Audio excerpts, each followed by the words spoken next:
பேஸ்ட்ல உப்பு இருக்கா? இது எந்த கம்பெனியோட அட்வர்டைஸ்மெண்ட் ஞாபகம் இருக்கா? இந்த கம்பெனி பத்தி தான் நான் பேச போறேன். கோல்கேட். இத்தனை இயர்ஸ் நான் கோல்கேட் பேஸ்ட் வாங்கினதுக்கு நான் கோல்கேட்டோட ஸ்டாக் வாங்கிட்டு தான் நானே ஒரு பணக்காரனா இருக்கலாம் போல. அந்த காலத்தெல்லாம் வேப்பங்குச்சியில வந்து பல்லு வளைக்கிட்டு இருந்தாங்க. அப்போதான் பல்பொடி, டூத் பேஸ்ட், பிரஷ் எல்லாம் சேல் பண்ணி இவ்ளோ பெரிய கம்பெனியா ஆனாங்க. அந்த கம்பெனி தான் கோல்கேட். கோல்கேட்க்கு என்ன வயசுன்னு உங்கள யாருக்காச்சும் தெரியுமா? ஏதாச்சும் ஒரு கெஸ் இருக்கா? கோல்கேட்டோட வயசு 151 இயர்ஸ் ஓல்டு. வில்லியம் கோல்கேட் தான் கோல்கேட்டை இன்ட்ரோடியூஸ் பண்ணாரு. ஃபர்ஸ்ட் இவங்க டூத் பேஸ்ட்லாம் பண்ணல, சோப் பிசினஸ் தான் ஸ்டார்ட் பண்ணாங்க. 1783ல வில்லியம் கோல்கேட் பிறந்தாரு இங்கிலாந்துல. இவரோட அப்பா வந்து சாதாரண ஒரு விவசாயம் செய்யற ஆள் தான். ஃபேமிலியோட யுஎஸ்ல இருக்க மேரிலாண்ட்ல மூவ் ஆகுறாங்க. வில்லியம் கோல்கேட்டோட அப்பா அண்ட் அவரோட ஃப்ரெண்டும் சேர்ந்து கேண்டில் சோப் பிசினஸ் ஸ்டார்ட் பண்றாங்க. இந்த பிசினஸ்ல தான் வந்து வில்லியம் கோல்கேட் வந்து ஹெல்ப் பண்ணிட்டு இருந்தாரு. இது எப்போ ஸ்டார்ட் பண்ணாங்க அப்படின்னா 1798ல ஸ்டார்ட் பண்ணாங்க. இந்த பிசினஸ் ஸ்டார்ட் பண்ண 2 வருஷத்திலேயே இந்த கம்பெனி ஃபெயிலியர் ஆகுது.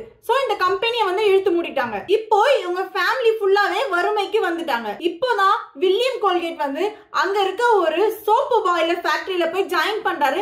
அங்க ஒரு 2 வருஷம் ஒர்க் பண்றாரு. 1804ல நியூயார்க் சிட்டிக்கு போறாரு. ஜெனரலா ஒரு பிசினஸ் வந்து ஃபெயிலியர் ஆச்சு அப்படின்னா இன்னொரு பிசினஸ் பண்றதுக்கு யாரும் இறங்க மாட்டாங்க. இவரு இருந்தாலும் பரவாயில்ல நம்ம ட்ரை பண்ணலாம்னு சொல்லி இவரு ஒர்க் பண்ணிட்டு இருந்த கம்பெனில இருந்து லேர்ன் பண்ண ஸ்கில்ல வச்சு நம்ம இன்னொரு இது பண்ணலாம் அப்படின்னு யோசிக்கிறாரு. முன்னாடி பண்ண மிஸ்டேக்லாம் ரெக்டிஃபை பண்ணி இப்ப நம்ம அந்த மிஸ்டேக் பண்ணக்கூடாதுன்னு நினைக்கிறாரு. 1806ல ஒரு சோப்பு கம்பெனி ஸ்டார்ட் பண்றாரு. அவரு ஒர்க் பண்ணி சம்பாரிச்ச காசை இதுல போட்டு இந்த பிசினஸ் ஸ்டார்ட் பண்றாரு. அப்படியே ஒரு பிளேஸ் வாங்கி அங்கேயே ஒரு ஃபேக்டரி ஸ்டார்ட் பண்றாரு. இது இந்த சோப்பு கம்பெனில இருந்து அந்த ப்ராஃபிட்டை வச்சு இந்த பிசினஸ் ஆரம்பிச்சாரு. வில்லியம் கோல்கேட்க்கு சடனா ஹார்ட் அட்டாக் ஏற்பட்டுருச்சு. அவருக்கு இது சம்பந்தமா நிறைய ஹெல்த் இஷ்யூ வந்துருச்சு. இப்போ அந்த பிசினஸ் வந்து க்ரோ பண்ண முடியல. அகைன் பிசினஸ் வந்து டிராப் ஆகி லாஸ்க்கு போயிட்டு இருக்கு. ஒரு சில வருஷத்துல திரும்பவும் அவர் வந்து சரியாகி வந்து பிசினஸ் வந்து க்ரோ பண்றாரு. இப்போ அந்த பிசினஸ் வந்து நல்லா போயிட்டு இருக்கு. வில்லியம் கோல்கேட்க்கு ஒரு நல்ல ஹாபிட் இருக்கு. அவரோட இன்கம்ல இருந்து 50% இன்கம் எடுத்து புவர் பீப்பிளுக்கு எப்பவுமே டொனேட் பண்ணிட்டே இருப்பாராமா. வில்லியம் கோல்கேட் கொஞ்சம் உடம்பு சரியாம அப்படி இப்படின்னு தான் மெயின்டைன் பண்ணிட்டு இருந்தாரு. 1857ல வில்லியம் கோல்கேட் வந்து இறந்து போயிட்டாரு. நெக்ஸ்ட் இந்த பிசினஸ் யார் டேக் ஓவர் பண்றாரு பாத்தீங்க அப்படின்னா சாமுவேல் கோல்கேட். இவர் யாருன்னா வில்லியம் கோல்கேட்டோட பையன். இப்போ சாமுவேல் கோல்கேட் தான் 1873ல first time Colgate toothpaste வந்து இன்ட்ரோடியூஸ் பண்றாரு. ஃபர்ஸ்ட் எல்லாம் டூத் பேஸ்ட் வந்து இப்ப இருக்க டியூப்ல கிடையாது, ஒரு சின்ன பாக்ஸ்ல தான் ஸ்டோர் பண்ணிட்டு இருந்தாங்க. 1896ல தான் கோல்கேட் ரிப்பன் டென்டல் கிரீம்னு டியூப்ல வந்துச்சு. இவங்க எப்படி ஸ்டாக் மார்க்கெட்டுக்கு வந்தாங்க? இவங்க பண்ணிட்டு இருந்தப்பவே இவங்கள மாதிரி நிறைய பேர் வந்து பேஸ்ட் பிசினஸ் பண்ணிட்டு இருந்தாங்க. இவங்களுக்கு நிறைய காம்படிட்டர்ஸும் இருந்தாங்க. கோல்கேட் ஸ்டாக் மார்க்கெட் வரதுக்கு முன்னாடி நிறைய கம்பெனி நல்ல ஸ்டாக் வேல்யூல இருந்தாங்க. இந்த பேஸ்ட் கம்பெனியை விட கோல்கேட் பேஸ்ட் கம்பெனி மட்டும் ரொம்ப பெருசா போயிடுச்சு. எப்படி அப்படின்னா கோல்கேட்டோட பேஸ்ட் மட்டும் நிறைய பேருக்கு பிடிக்க ஆரம்பிச்சிருச்சு. இவங்களுக்கு மட்டும் ஏன் பிடிக்க ஆரம்பிச்சது அப்படின்னா எல்லாரோட பேஸ்ட் கம்பெனிலயுமே பேஸ்ட் எப்படி இருக்கும் அப்படின்னா ஒரு மாதிரி மெடிசன் மிக்ஸ் பண்ண மாதிரி டேஸ்ட்ல இருந்து கொஞ்சம் கசப்பா இல்ல கொஞ்சம் காரமா இல்ல டேஸ்டே நல்லா இருக்காது. அந்த மாதிரி தான் இருந்திருக்கு. பட் கோல்கேட் மட்டும் ரொம்ப ஸ்வீட்டா இருந்திருக்கு. இப்போ எல்லாரை விட இவங்க கிட்ட ஒரு பெஸ்ட் ஐடியா இருக்கு. பட்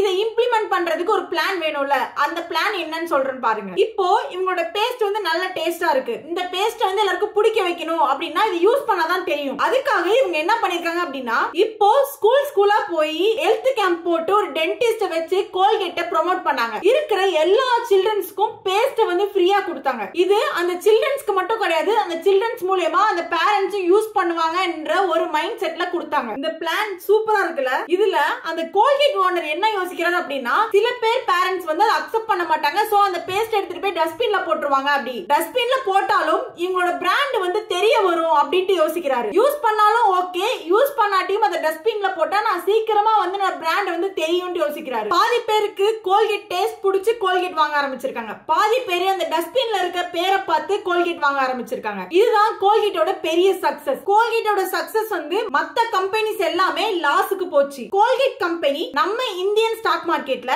கோல்கேட் பாமாலிவ்னு லிஸ்ட் ஆகி இருக்கு. இப்போ ஃபர்ஸ்ட் ஸ்டாக் மார்க்கெட் வந்தப்போ கோல்கேட்டோட ஃபர்ஸ்ட் இன்ட்ரோ பிரைஸ் என்னவா இருந்துச்சுன்னு பாப்போம். இந்த ஸ்டாக் யூஎஸ்லயும் இருக்கு. பட் நான் இந்தியாவை பேஸ் பண்ணி மட்டும் சொல்றேன். இந்த டேட்டா எல்லாமே நான் Grow ஆப் மூலமா பேஸ் பண்ணி தான் உங்களுக்கு சொல்றேன். கோல்கேட்டோட 2024 ரெவென்யூ வந்து 5757 crores, profit 1324 crores. கோல்கேட்டோட நெட் வொர்த் 1874 crores. 2002ல தான் நம்ம இந்தியன் ஸ்டாக் மார்க்கெட்ல கோல்கேட் வந்துச்சு. 22 இயர்ஸா தான் இந்தியன் ஸ்டாக் மார்க்கெட்ல கோல்கேட் இருக்கு. இப்போ கரண்டா ஒரு கோல்கேட் ஸ்டாக்கோட வேல்யூ வந்து 2733 33 rupees. 2002ல இன்ட்ரோ ஆன பிரைஸ் வந்து 64 rupees ஒரு ஸ்டாக்கோட வேல்யூ. இப்போ 2733 rupees ஆயிடுச்சு. கிட்டத்தட்ட பாத்தீங்க அப்படின்னா 40x ஆயிருக்கு. நான் ஒரு எக்ஸாம்பிளுக்கு சொல்றேன். நீங்க வந்து 1 லட்சம் ரூபாய் இன்வெஸ்ட் பண்ணிருந்தீங்க அப்படின்னா இன்னைக்கு வந்து 40 லட்சம் ரூபாய் இருக்கும். 22 இயர்ஸ்க்கு முன்னாடி நமக்கு அவேர்னஸ் இல்ல, சோ நம்ம அதை வாங்கல, சோ அதை விட்டுறலாம். இப்போ 10 வருஷத்துக்கு முன்னாடி பாத்தீங்க அப்படின்னா 2014ல ஒரு ஸ்டாக்கோட வேல்யூ வந்து 750 ரூபாய். அது இப்போ வந்து 3.6x ஆயிருக்கு. 10,000 ரூபாய் நம்ம இன்வெஸ்ட் பண்ணியிருந்தா இன்னைக்கு நமக்கு 36,000 ரூபாய் கிடைச்சிரும். இப்போ 10 வருஷம் கூட வேணாம், 5 வருஷத்துக்கு முன்னாடி போவோம். 2019ல ஒரு ஸ்டாக்கோட வேல்யூ 1200. இப்போ அது 2.2x ஆயிருக்கு. 10,000 ரூபாய் நம்ம இன்வெஸ்ட் பண்ணியிருந்தா 22,000 நமக்கு கிடைச்சிருக்கும். நாங்க ரீசெண்டா தான் கோல்கேட்ல இன்வெஸ்ட் பண்ணோம். நாங்க ஒரு 8,500 rupees இன்வெஸ்ட் பண்ணிருக்கோம். நீங்க சின்ன வயசுல இருந்து இந்த மாதிரி கம்பெனிஸ் பார்த்து ஏதாவது அட்மையர் ஆயிருந்தீங்கன்னா அதை கமெண்ட்ஸ்ல சொல்லுங்க. இன்னைக்கு கோல்கேட்டோட சக்சஸ் ஸ்டோரி பார்த்தாச்சு. நெக்ஸ்ட் நான் பேச போற கம்பெனி ஏசியன் பெயிண்ட். என்னோட சேனல் நீங்க சப்ஸ்கிரைப் பண்ணாம இருந்தீங்க அப்படின்னா சப்ஸ்கிரைப் பண்ணிக்கோங்க. அண்ட் அப்படியே வந்து அப்டேட்ஸ் எனேபிள் பண்ணிக்கோங்க. நெக்ஸ்ட் நான் வீடியோ போடுறப்போ உங்களுக்கு வந்து நோட்டிஃபை ஆகும். அப்படியே நான் ஒரு ஏசியன் பெயிண்ட் ஸ்டோரியோட நெக்ஸ்ட் டைம் வரேன்.